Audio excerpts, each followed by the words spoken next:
احمد نوید کو شامل کیجئے اور ایک کمیٹی بنا کے یہ سارا کلام ان کے سامنے رکھ دیں تاکہ وہ ہر لحاظ سے اس کو دیکھ لیں اور پھر جو وہ انتخاب کریں اس میں ایک مجموعہ یقیناً بن جائے گا اور بہترین ہوگا اور ایک یادگار ہو جائے گا۔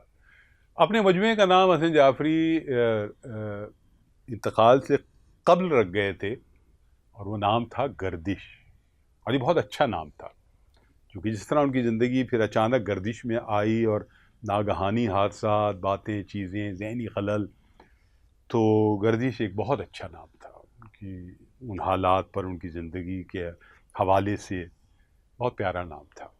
تو میں نے رویش سے کہا کہ یہ گردش انہوں نے نام رکھا تھا، یہ بہترین نام ہے، اس کو تبدیل مت کرنا۔ پھر جانے کیا ہوا کہ رویش غائب ہو گئے، پھر آئے، پھر ایک میٹنگ ہوئی کراچی پریس کلب میں جس میں عقیل عباس جعفری نے کوئی صورتحال کو آگے بڑھایا اور اس میں بہت سارے احباب شریک ہوئے، جس میں 10-12 لوگ، اور یہ طے کرنے کے لیے بیٹھے کہ مجموعہ کلام جو حسنین جعفری کا ہے، رویش بھی ظاہر تھے وہاں موجود، تو اب کیا کیا جائے۔ تو یہ طے ہوا، رویش نے انہی غزلوں میں سے کوئی 15-16 غزلیں کمپوز بھی کرا لی تھیں جو سب نے دیکھی، تو یہ طے ہوا کہ اب کیا کریں۔ تو سب نے کہا کہ ایسا کرتے ہیں 2-3 ہزار روپے میں شامل کرتے ہیں اور اس کا مجموعہ کلام لے آتے ہیں حسن جعفری کا۔ احمد شاہ بھی وہ اس میٹنگ میں موجود تھے، اس اجلاس میں موجود تھے۔ انہوں نے بہت محبت کے ساتھ یہ کہا، اس زمانے میں وہ اتنا ایکٹیو رول پلے نہیں کر رہے تھے آرٹس کونسل میں، لیکن ظاہر ہے کوپ ہوتے تھے وہ، اور آہستہ آہستہ ان کا جو اثر ہے وہ بڑھ رہا تھا۔ تو انہوں نے کہا آرٹس کونسل شائع کرے گا، یہ حسن جعفری کا مجموعہ ہے۔ حسن جعفری کا جو تعزیتی اجلاس ہوا ہے اس میں بھی احمد شاہ نے بہت مرکزی کردار ادا کیا تھا، اور وہ بہت زبردست ایک اجلاس ہوا تھا جس میں شہر بھر کے شورا جو نوجوان ہیں، سینئرز ہیں، وہ سب جمع ہوئے تھے۔ اتفاق سے ندامت میرے سپرد کر دی گئی تھی، تو خیر وہ خوب ہوا، یادگار ہے، لوگ روئے بھی، لوگ افسردہ بھی ہوئے، اور بہت ساری باتیں، یادیں ہوئیں۔ تو اب یہ طے ہوا کہ جی مجموعہ کلام آرٹس کونسل شائع کر دے گا، تو بات ہی ختم ہو گئی۔ لیکن اس کے بعد پھر آگے کیا ہوا، پھر رویش سے پوچھا جاتا رہا، پھر وہ ملک سے باہر چلے گئے اور پھر یہ سلسلہ منقطع ہو گیا۔ آخری بار اس مجموعہ کلام کے حوالے سے جو بات ہوئی وہ کی عارف امام جب 2 سال پہلے عالمی کانفرنس میں آرٹس کونسل کی آئے، تو انہوں نے ایک دن پہلے یا دوسرے دن مجھ سے یہ کہا الگ بلا کے کہ خالد معین حسن جعفری کا مجموعہ چھاپنا ہے۔ میں نے کہا بہت خوشی کی بات ہے۔ انہوں نے کہا نہیں، بس وہ 2-4 دن میں ہی چھاپنا ہے۔ تو میں نے کہا بہت خوشی کی بات ہے بھائی، چھاپیں، میں تو کب سے تگ و دو میں ہوں اور اپنی حد تک اپنا حصہ بھی ڈال چکا ہوں۔ تو انہوں نے کہا مجھے معلوم ہے، تم یہ بتاؤ کہ ان کا مجموعہ کلام یعنی ان کی چیزیں ہیں کہاں، تو تم دو ہمیں تو ہم چھاپیں۔ تو میں نے کہا عارف بھائی میرے پاس تو کچھ بھی نہیں ہے، سارا رویش کے پاس ہے، کیونکہ میں نے تو کوئی ایک شعر بھی نہیں رکھا ان کا، یہ بڑا نازک معاملہ ہوتا ہے۔ سب چیزیں اس کے سامنے ہی دیکھی گئیں رویش کے، اور رویش کے ہی حوالے کر دی گئیں۔ تو یہاں تک کہ وہ جو 16-18 غزلیں کمپوز کر کے لائے تھے وہ بھی ان کے حوالے کر دی گئیں۔ تو تاسف، افسوس کا اظہار ہوا، اور پھر عارف امام نے کہا اچھا ہم دیکھتے ہیں، پھر ظاہر ہے کیونکہ وہی لاپتہ ہیں رویش، تو یہ معاملہ رہ گیا۔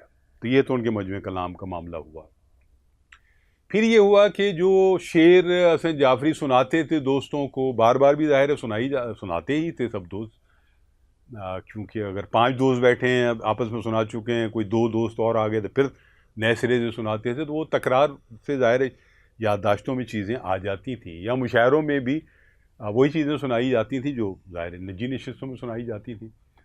لیکن وہ آہستہ آہستہ یادداشتوں سے چیزیں مٹنی شروع ہو گئیں حسن جعفری کی۔ خود میرے اپنے ذہن میں بھی ان کے بہت کم شعر رہ گئے۔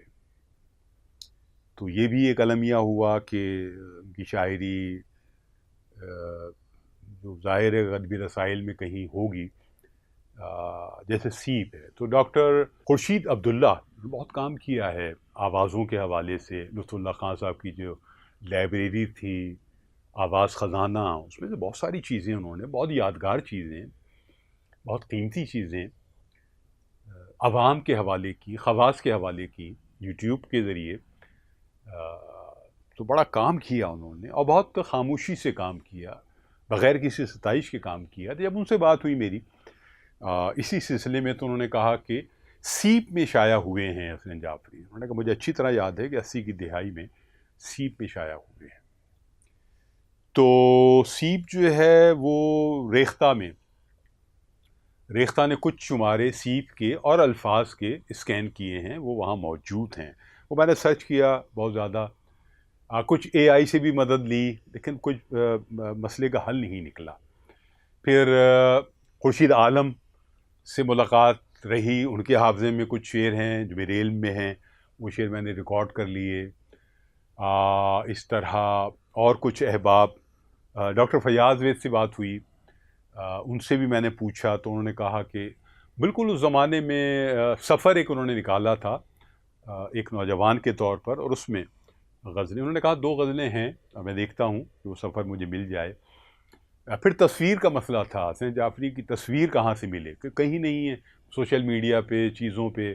ایسا لگتا ہے جیسے ان کا وجود ایک دم معدوم کر دیا گیا، معدوم ہو گیا، مٹ گئے وہ، نہ صرف یادداشتوں سے بلکہ گوگل پر وہ موجود نہیں ہیں. ریختہ پر ان کی 3 غزلیں موجود ہیں اور ایک ویڈیو موجود ہے. یہ ویڈیو ڈاکٹر خورشید عبداللہ ہی کا دیا ہوا ہے، اور انہوں نے بتایا کہ ہمارا ایک معاہدہ ہے ریختہ کے ساتھ، سالم جو وہاں مرکزی کردار ادا کرتے ہیں ان کے ساتھ ریٹرن میں ایک معاہدہ ہے کہ جو ویڈیوز میری ہوں گی اور وہ چاہیں گے تو وہ لگا لیں گے، محفوظ کر لیں گے. یہ ایک اچھی بات ہے. تو وہ جو 3 غزلیں ہیں ان پر ہم بات کرتے ہیں ایک وقفے کے بعد. ایک وقفہ لیتے ہیں اور پھر اس کے بعد بات کریں گے مزید. کچھ شعر بھی میں آپ کو پہنچاؤں گا اور کچھ کہانی بھی سناؤں گا مزید. تو یہاں خالد بن کو اجازت دیجیے. اپنا اور اپنے احباب کا خیال رکھیے. خدا حافظ.